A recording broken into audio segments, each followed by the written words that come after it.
बिस्मिल्लाहिर्रहमानिर्रहीम। अस्सलाम वालेकुम नाज़रीन, मैं हूँ सैयद अली महदी और आप मेरा यूट्यूब चैनल देख रहे हैं। नाज़रीन, हमारे प्राइम मिनिस्टर साहब और आर्मी चीफ़ के दरमियान इख्तलाफात अब खुलकर सामने आ गए हैं। वही जिस बात का डर था कि पिछले 3-4 महीनों से ये चप्पलें चल रही थी, ये कशमकश जारी थी, लेकिन उसके कुछ वाज़ेह इशारे नहीं मिल रहे थे। लेकिन अब उस आर्मी चीफ़ और वज़ीर-ए-आज़म के दरमियान जो इख्तलाफात हैं, उसके वाज़ेह इशारे मिलना शुरू हो गए हैं। शकूक व शुबहात तो पहले भी थे, लेकिन अब वाज़ेह इशारे मिलना शुरू हो गए हैं। वो कैसे? देखें नाज़रीन, जब रूस और यूक्रेन की जंग शुरू हुई, उससे एक दिन पहले इमरान खान साहब ने रूस का दौरा किया। उनके इस दौरे की बहुत मुखालफत की गई कि आप इस वक्त ये दौरा ना करें, क्योंकि रूस और यूक्रेन इस वक्त जंग के दहाने पर खड़े हैं। लेकिन हमारे प्राइम मिनिस्टर साहब ने किसी की बात नहीं सुनी और किसी भी मुल्क का दबाव कबूल नहीं किया, और उन्होंने एक आज़ाद और ख़ुद मुख्तार ख़ारजा पॉलिसी को मद्देनज़र रखते हुए रूस का दौरा किया। और जिस दिन आप वहाँ पहुँचे, उससे अगले दिन या सेम डे वो उस जंग का आगाज़ हो गया। ये बात अमेरिका और यूरोप को बहुत नापसंद गुजरी, क्योंकि वो चाह रहे थे कि इमरान खान साहब रशिया का दौरा बिल्कुल ना करें, और इन हालात में तो बिल्कुल भी ना करें जब रशिया जो है वो यूक्रेन पे हमला करना चाह रहा था। लेकिन वज़ीर-ए-आज़म साहब ने अपना दौरा मुकम्मल करके वापस आए। वहाँ रहते हुए भी, हालांकि आपकी मौजूदगी में ही रूस ने यूक्रेन पर हमला कर दिया था, लेकिन इमरान खान साहब ने कोई बयान नहीं दिया उसके ऊपर। वो बिल्कुल गैर जानबदार रहे, ना रूस का साथ दिया और ना ही यूक्रेन का साथ दिया। बिल्कुल आप गैर जानबदार रहे। लेकिन नाज़रीन, वो दौरा करके वापस आते हैं और इधर से आपके ख़िलाफ़ तहरीक अदम एतमाद पेश कर दी जाती है। अच्छा, उसके बाद देखिए, चाइना जो हमारा स्ट्रेटेजिक पार्टनर है, उसका बहुत बड़ा मंसूबा सी-पैक चल रहा है हमारे मुल्क में। उसने भी रशिया का साथ दिया। उसने रशिया की मजम्मत नहीं की। रशिया की मजम्मत ना करने का मतलब था कि वो रशिया के साथ है, रशिया की दरपर्दा वो हमायत कर रहे हैं। और पाकिस्तान भी चूँकि इसी ब्लॉक का हिस्सा बन चुका है, जिसमें रशिया, चाइना, मलेशिया, तुर्की, ईरान, ये सब लोग शामिल हैं। अपने रीजनल एरिया के जो पावर्स हैं उनके साथ अब पाकिस्तान खड़ा है। तो पाकिस्तान ने भी कोई बयान नहीं दिया रशिया के ख़िलाफ़ या यूक्रेन के हक़ में, कोई बयान नहीं दिया। लेकिन नाज़रीन देखें, कल सिक्योरिटी की एक मीटिंग थी जो 2 दिन से जारी थी। उससे एक दिन पहले इमरान खान साहब ने उससे खिताब किया, और कल जनरल बाजवा साहब ने उससे खिताब किया। तो उसमें देखें, जनरल बाजवा साहब ने बड़ा क्लियरली कंडेम किया, मजम्मत की रूस की, कि जो उसने यूक्रेन पर हमला किया है। और अब देखिए, उसके चंद घंटों बाद चाइना का बयान आ गया कि हम इस रूस और यूक्रेन की जंग में रूस को कसूरवार नहीं समझते। एक टसल चल पड़ी। देखिए, पहले बाजवा साहब ने बयान दिया, उसके बाद चाइना ने उसके अपोजिट बयान दे दिया बिल्कुल। लेकिन हैरानगी वाली बात तो ये है नाजरीन यहाँ पे कि ये देखिए, मुल्क में सियासी टर्मोइल चल रहा था, तकरीबन समझ 1 महीना, ऑलमोस्ट 1 महीना होने वाला है, लेकिन हमारी एस्टेब्लिशमेंट ने उसमें कोई किरदार अदा नहीं किया। हालांकि ये जो थ्रेट था, जो बैरून मुल्क से आया था लेटर की सूरत में, वो आर्मी के साथ शेयर किया जा चुका था। हमारी एस्टेब्लिशमेंट के साथ प्राइम मिनिस्टर साहब ने शेयर कर दिया था। लेकिन इसके बावजूद आप देखिए, उनका कोई रिएक्शन नहीं आया किसी तरह का भी। उन्होंने कोई इंटरफेयर नहीं किया, बिल्कुल न्यूट्रल रहे। ठीक है। लेकिन अब देखिए, रशिया के मामले में उन्होंने बयान दे दिया। उसके बाद आप देखिए, इससे पहले अमेरिका ने अफ़गानिस्तान में कितना जुल्म किया। बलूचिस्तान में अमेरिका का असला इस्तेमाल हो रहा है। जो वो अफ़गानिस्तान में छोड़ कर गया था, वो अफ़गानिस्तान के रास्ते वो आ रहा है बलूचिस्तान में। जो बलूचिस्तान लिबरेशन आर्मी के लोग हैं, उनको मिल रहा है। इसमें इंडिया मुलव्वस है, और बड़ा वाज़ेह सबको पता है, और ये पकड़ा गया वहाँ पे अमेरिका का असला। लेकिन वहाँ पर कोई बयान नहीं आता, कोई बयान नहीं आया बिल्कुल खुलकर कि ये अमेरिका के सामने एहतजाज किया जाए कि जो असला आप छोड़ कर गए वो हमारे ख़िलाफ़ इस्तेमाल हो रहा है। बड़े वाज़ेह सबूत थे इस बात के। उसके अलावा भी जो कुछ अफगानिस्तान में किया अमेरिका ने, बहुत तबाही फैलाई। हमारे अपने इलाके में पाकिस्तान में देखें 400 ड्रोन अटैक्स किए, बहुत बड़ी इकोनॉमी का लॉस किया, हमारे पाकिस्तानी बेगुनाह शहरी शहीद हुए, कोई बयान नहीं आता। लेकिन यहाँ पे देखें कि रशिया के ख़िलाफ़ बयान फौरी आता है और उसके बाद फिर एक और बात, हालांकि ये सब बात जानते हैं कि चाइना और रशिया बहुत क्लोज आ चुके हैं एक दूसरे के, ये दोनों रीजनल बड़ी सुपर पावर्स बनने जा रही हैं, ठीक है। लेकिन उस बात को भी बिल्कुल इग्नोर कर दिया गया कि इस बयान देने से हमारे ताल्लुकात पे क्या असर पड़ेगा। हमारे क्योंकि अब हमारा चाइना पे दारोमदार बहुत ज़्यादा है, वो असला हमें दे रहा है, लेटेस्ट टेक्नोलॉजी दे रहा है हमें, मिसाइल टेक्नोलॉजी दे रहा है, उसके बाद वो एयरक्राफ्ट फाइटर दे रहा है हमें लेटेस्ट, ताकि हम इंडिया का मुकाबला कर सकें, जिसके पीछे पूरा यूरोप खड़ा है और अमेरिका उसको असला दे रहा है, रशिया से वो असला ले रहा है।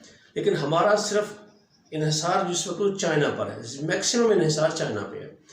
तो बड़ी हैरानगी वाली बात है कि मुल्क की खातिर ये जो सियासी सूरत हाल चल रही है, हालांकि कई दफ़ा प्राइम मिनिस्टर साहब ने इस ख्वाहिश का इजहार किया और उन्होंने अपने जलसों में वाज़ेह तौर पर यह कहा कि न्यूट्रल कोई चीज़ नहीं होती, या तो आप अच्छाई के साथ खड़े होते हैं या आप बुराई के साथ खड़े होते हैं। फिर इतने पावरफुल इदारे जो हैं पाकिस्तान के, वो न्यूट्रल कैसे रह सकते हैं इतनी क्रिटिकल सूरत हाल में। और स्पेशली उस वक्त जब इस बात का पता हो कि ये जो तहरीक अदम एतमाद है ये बैरूनी साजिश है, उसके ख़िलाफ़ भी कोई एक्शन नहीं लिया जाता, कोई बयान नहीं आता।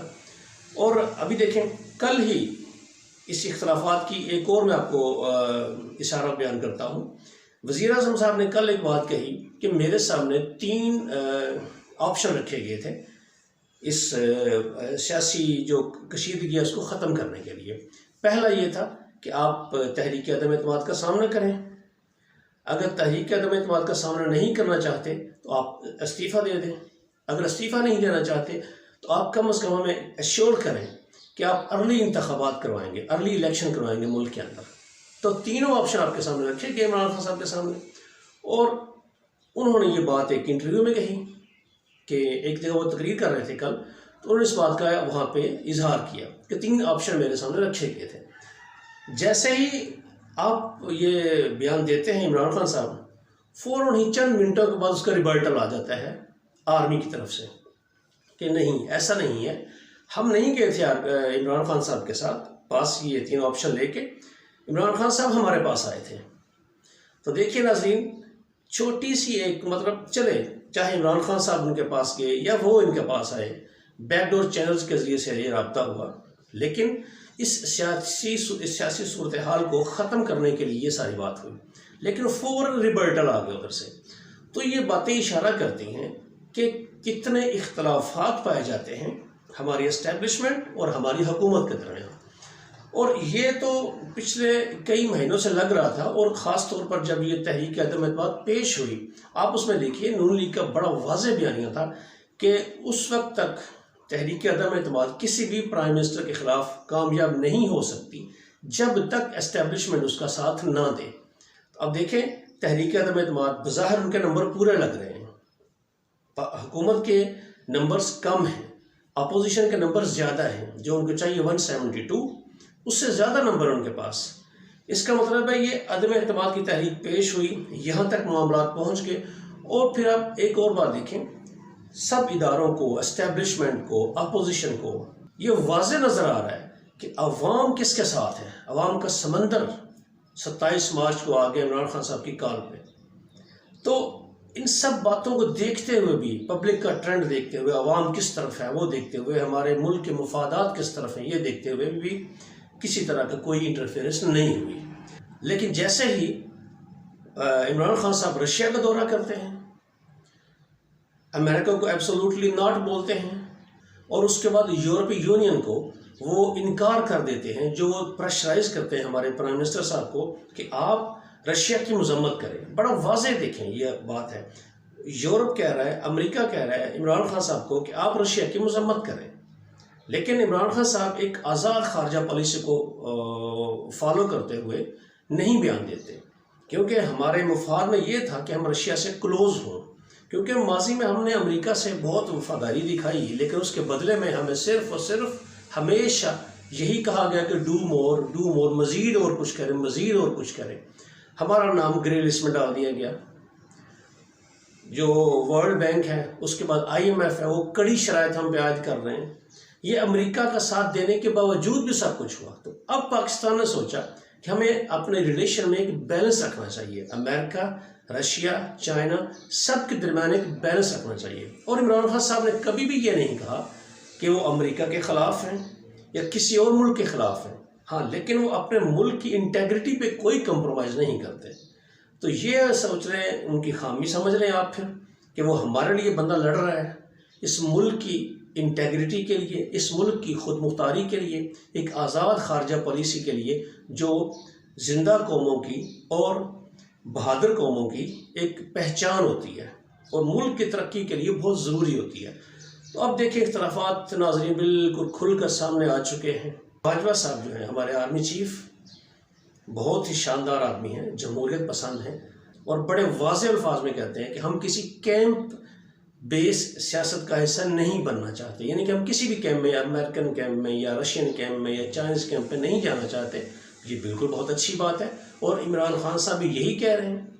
लेकिन उनकी बातों को बड़ा अजीब तरह से लिया जा रहा है कि उनकी जुर्रत कैसे हुई कि अमेरिका को इनकार करें, यूरोपियन यूनियन को इनकार करें। ये नाज़रीन बहुत हमारे मुल्क की खुददारी पे बहुत बड़ा हमला है जो यूरोपीय यूनियन ने कहा और अमेरिका ने कहा। लेकिन हमें इस इंसान की कदर करनी चाहिए, इस लीडर की, इस इमरान खान की कदर करनी चाहिए कि जो सिर्फ़ और सिर्फ इस मुल्क की खातिर, इस मुल्क के अवाम की खातिर वो डट कर खड़ा है। हालांकि उनकी जान को इस वक्त सख्त ख़तरात लाहक हैं, सिक्योरिटी थ्रेट्स हैं। उनको बड़ा वाज़ेह तौर पे हमारी सिक्योरिटी एजेंसीज इस बात का खुलकर इजहार कर चुकी हैं कि इमरान खान साहब की ज़िंदगी को बहुत ख़तरा है, बहुत थ्रेट्स हैं, इसलिए उनकी अब सिक्योरिटी भी बहुत बढ़ा दी गई है। तो नाजरीन, ये बहुत दुख की बात है कि एक ऐसा बहादुर और निडर लीडर जो सिर्फ मुल्क के लिए सोचता है और मुल्क की आवाम के लिए सोचता है, अपनी ज़ात से बिल्कुल बालातर होकर उसको ये अपोजिशन एक बैरूनी एजेंडे को फॉलो करते हुए निकालना चाहती है। इस मुश्किल वक्त में, इस मुश्किल घड़ी में हमें इमरान खान के साथ खड़ा होना चाहिए, उनकी सपोर्ट करनी चाहिए, उनकी हिमायत करनी चाहिए और ऐसी हर बात को या ऐसी क़ुव्वतों को बिल्कुल भी उनकी हौसला शिकनी करनी चाहिए जो हमारी इस आज़ाद और ख़ुद मुख्तार खारजा पॉलिसी की मुखालफत करते हैं। आज बड़ा अहम दिन है, आज वोटिंग होगी और पता चलेगा इसमें कि कौन गद्दार हैं और कौन इस मुल्क के वफ़ादार हैं। गद्दारों और वफ़ादारों के दरमियान आज फैसला हो जाएगा। आप भी ध्यान रखिए, देखिए कौन इस मुल्क का खैर ख्वाह है, कौन इस मुल्क को आज़ाद और ख़ुद मुख्तार रखना चाहता है और कौन इस मुल्क को गैरों की, यूरोपियंस की, इनकी ग़ुलामी में देना चाहता है। नाज़रीन, अब तक के लिए इतना ही। अपना ख्याल रखिए और इस मेरे चैनल को भी सब्सक्राइब कीजिए। अल्लाह हाफ़िज़।